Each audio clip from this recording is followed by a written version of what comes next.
Hi everyone, it's Miss Brenner. I'm here to read over your persuasive article with you on College Football is Not Essential by the editorial board of the New York Times. Now, before everybody goes into a frenzy, I promise this will be a two-part persuasive section where we will start off with the side that is against college football during the pandemic. And then we will also read an article in support of college football during the pandemic. Do not worry, all football fans. I did not forget you. This is not a cry against you by any means. This is simply a persuasive topic that I thought you might be engaged in, and therefore this is the topic that we are going to talk about. So, everybody should have their article along with their PDF copy. If needed, we are going to be reading this article and completing questions through Edpuzzle. Alrighty, let's get started. So, if we are looking at our article, we can see that this was created August 29th, 2020 by the editorial board of the New York Times. For more than 6 months now, many workers deemed essential have had to strap on face masks for shifts at meatpacking plants, Walmarts, grocery stores, hardware stores, and restaurants. It is a necessary sacrifice for the nation's well-being.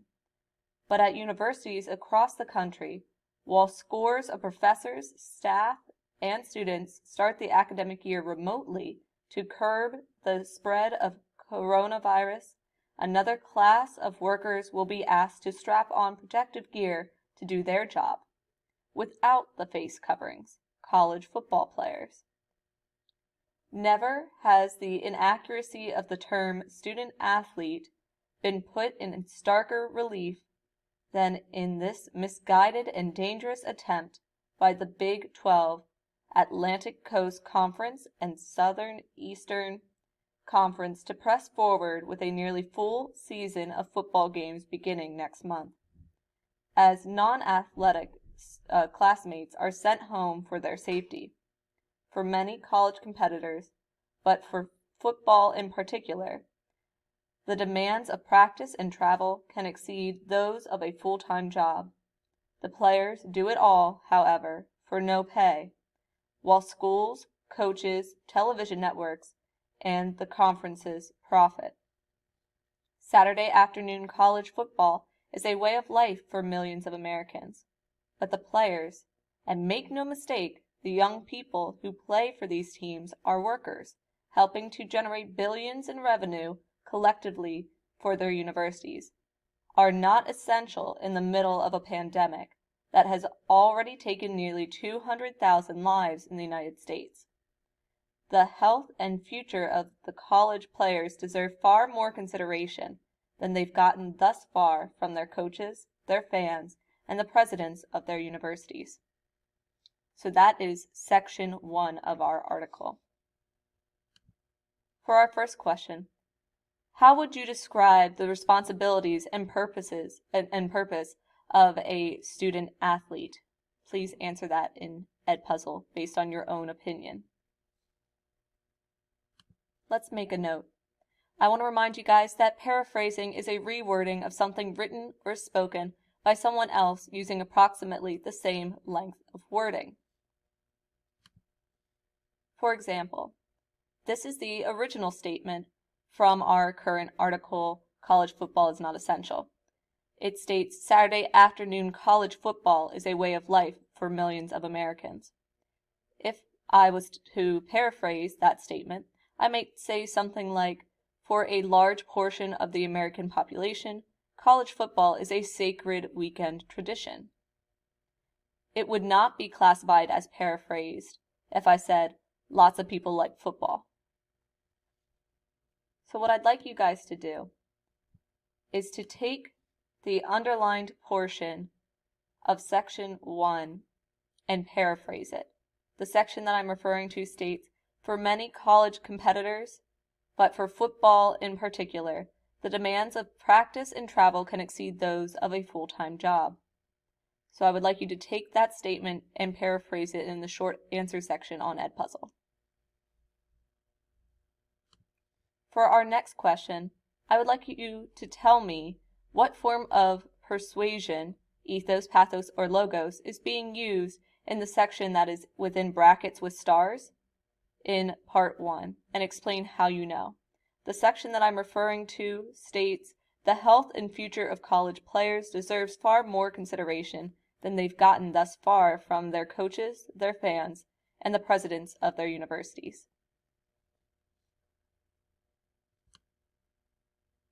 Alrighty, guys. Next, I'd like you to list 3 elements of section 1 that are essential to understanding the article.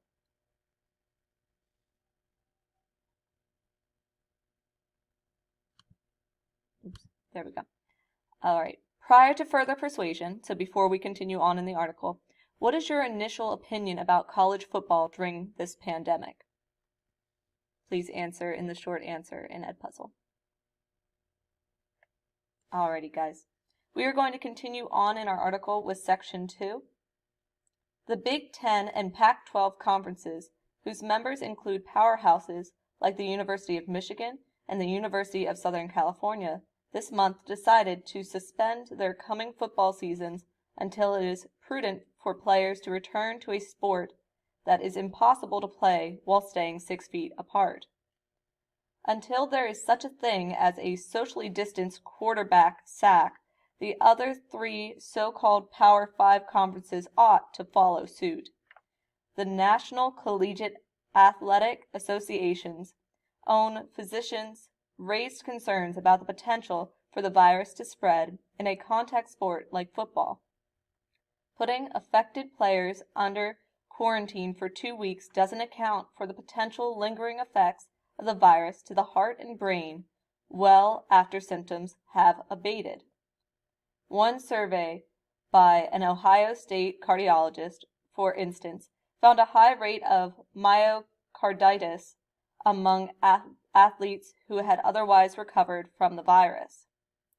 Schools are also devising their own testing schedules, which could further put players at risk. While some campuses are testing athletes for the coronavirus multiple times per week, others are testing only players who exhibit symptoms. The University of Alabama, we're going to turn the page. Alright, the national champion in 2 of the past 5 years tests once a week, but under SEC protocol, it will move to 3 times a week once the season starts, similar to the Big 12 and the ACC. Players aren't going to catch the virus on the football field, the Alabama head coach Nick Saban told ESPN. They're going to catch it on campus. The argument then should probably be we shouldn't be having school. Greg Sankey, the SEC commissioner, told the editorial board that the conference's move to delay the season start by 3 weeks would give schools additional time to evaluate athletes' safety and testing protocols, and noted that a number of athletes had opted out of the season in exchange for an additional year of eligibility. There aren't absolutes. We're working to provide a healthy environment, he said. There's no group of college students that's known more about a virus at any point in history than our college students know right now. All right, and that is the end of section 2. So what I would like you to do, clicked the wrong button. All right, list 3 elements of section 2 that are essential to understanding the article. So we are listing 3 elements that you think, specifically from section 2, boiled down this section to its bare bones.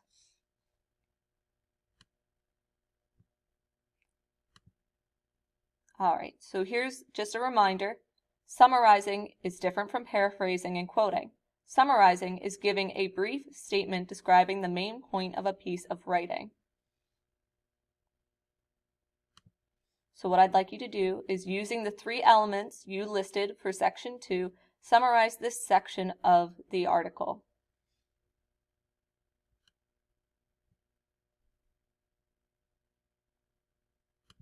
Alrighty, just another note, quoting is copying word for word a phrase from a written or spoken piece with the indication that you are not the original author or speaker. So what I'd like you to do is quote the underlined portion of section 2.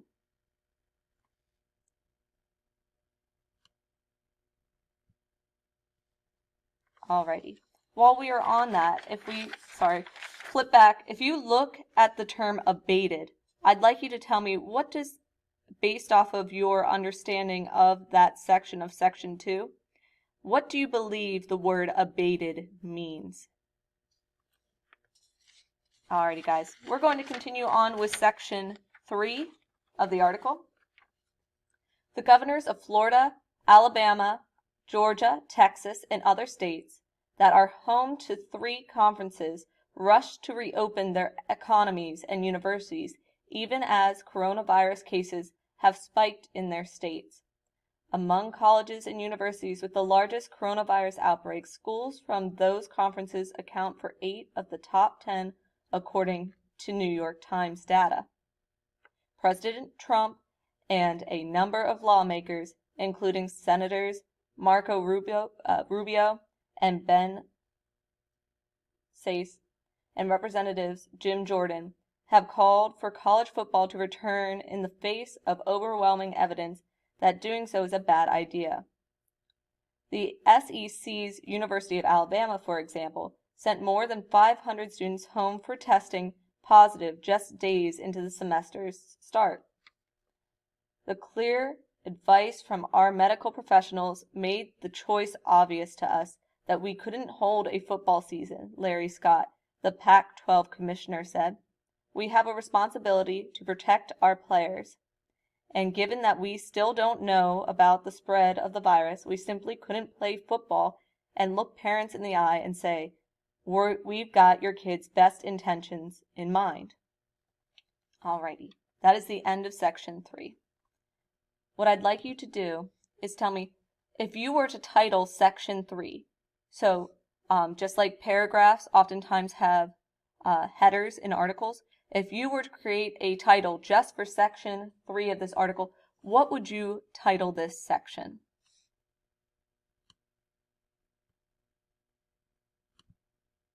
Next, I'd like you to list 3 elements of section 3 that are essential to the understanding of that section for this article.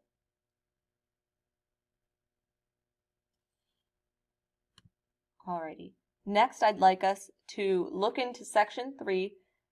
What form of persuasion, meaning ethos, pathos, or logos, is being used in the starred bracket section of part 3, and explain how you know. So the section I'm referring to is the SEC's University of Alabama, for example, sent more than 500 students home for testing positive just days into the semester's start.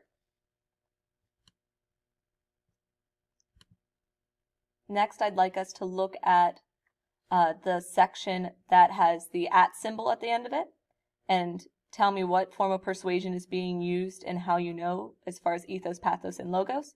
That section reads, we have a responsibility to protect our players, and given what we still don't know about the spread of the virus, we simply couldn't play football and look parents in the eye and say, we've got your kids' best interests in mind.